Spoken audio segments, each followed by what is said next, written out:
सन 1025 में महमूद ने अपने आखिरी हमले में सोमनाथ के मंदिर को लूटा।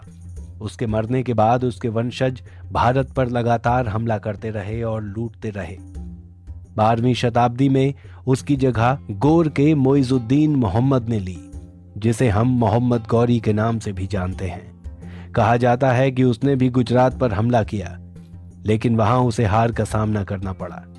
गुजरात की इस हार के बावजूद वो पश्चिमी पंजाब के लाहौर में अपना परचम लहराने में कामयाब हुआ। जब बाहर से एक के बाद एक हमले हो रहे थे, उस समय उत्तर भारत के छोटे छोटे राज्य आपसी टकराव और युद्ध में व्यस्त थे। कन्नौज में गढ़वाल, बुंदेलखंड में चंदेल, जबलपुर के पास कलचुरी, मालवा में परमार और गुजरात में चालुक्य वंश का शासन था, जबकि राजस्थान और उसके आसपास के इलाकों में चौहानों का राज था, जिसका केंद्र अजय मेरू था। इन राज्यों के अंदर भी छोटे छोटे सामंत और राजा हुआ करते थे, जो अक्सर बड़े राजा से स्वतंत्र होने की कोशिश में रहते थे। भौगोलिक मानचित्र पर भारत की इस परिस्थिति के बारे में इतिहासकार घनश्याम देवड़ा कहते हैं कि उस समय भारत सांस्कृतिक दृष्टि से तो एक माना जा सकता है, क्योंकि तब तक तीर्थ स्थानों की स्थापना हो चुकी थी।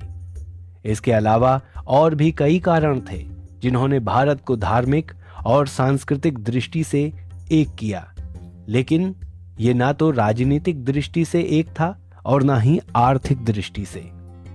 राजनीतिक रूप से जहां एक तरफ चौहान साम्राज्य था, तो उसके निकट पंजाब में तुर्कों का शासन था। मध्य प्रदेश, गुजरात, बंगाल और दक्षिण भारत में भी अलग अलग राजाओं का अपना स्वतंत्र शासन था। भारत का एक राजनीतिक इकाई न होना पृथ्वीराज के सामने चुनौतियां पेश कर रहा था।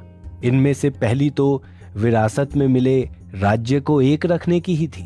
युवा पृथ्वीराज ने इस चुनौती को स्वीकार करते हुए अपनी तैयारी शुरू कर दी। वो रात दिन युद्धाभ्यास में बिताने लगा। युद्धाभ्यास राजमहल के निकट होता था। उसे कभी घोड़े पर सवार होकर युद्ध करना सिखाया जाता, तो कभी आंख पर पट्टी बांधकर तीर चलाना। पृथ्वीराज को पराक्रम तो मानो विरासत में मिला था। उसके एक एक वार में वीरता झलक रही थी। ऐसी ही एक दिन कपूर पर देवी कुछ वरिष्ठ मंत्रियों के साथ इस युद्धाभ्यास को देख रही थी। अपने बेटे के जौहर पर उन्हें बड़ा संतोष और गर्व से महसूस हो रहा था। तभी महामंत्री कैमास वहां आए। उन्होंने वहां देखकर पृथ्वीराज ने अपना अभ्यास छोड़ दिया। अपना कवच और बाजूबंद खोलते हुए वो राजमाता के पास आए और महामंत्री से बोले, जी महामंत्री जी, आप यहाँ आए, कोई विशेष बात? महामंत्री ने पृथ्वीराज का अभिवादन करते हुए कहा, महाराज, राज्य में वैसे तो सब कुशल और शांति है, लेकिन सीमा पर शत्रुओं की हलचल बढ़ गई है। अपने स्थान पर विराजमान होने के लिए आगे बढ़ते पृथ्वीराज चौहान ये सुनकर ठिठक गए और पलटकर पूछा, कौन है वो शत्रु? महामंत्री कैमास ने अपने राजा की जिज्ञासा शांत की। एक नहीं महाराज, कई शत्रु हैं, लेकिन इस वक्त सबसे ज्यादा खतरा विग्रह राज के पुत्र नागार्जुन से है। नागार्जुन? नाम सुनकर पृथ्वीराज चौंक गए। महामंत्री कैमास अपनी बात जारी रखते हैं, महाराज, सूचना मिली है कि नागार्जुन गुडपुर पर अधिकार कर अजमेर की तरफ बढ़ने की योजना बना रहा है। अब तक बेहद गुस्से में आ चुके पृथ्वीराज चौहान मुट्ठी भींचते हुए बोले, क्या कहा? अजमेर की तरफ?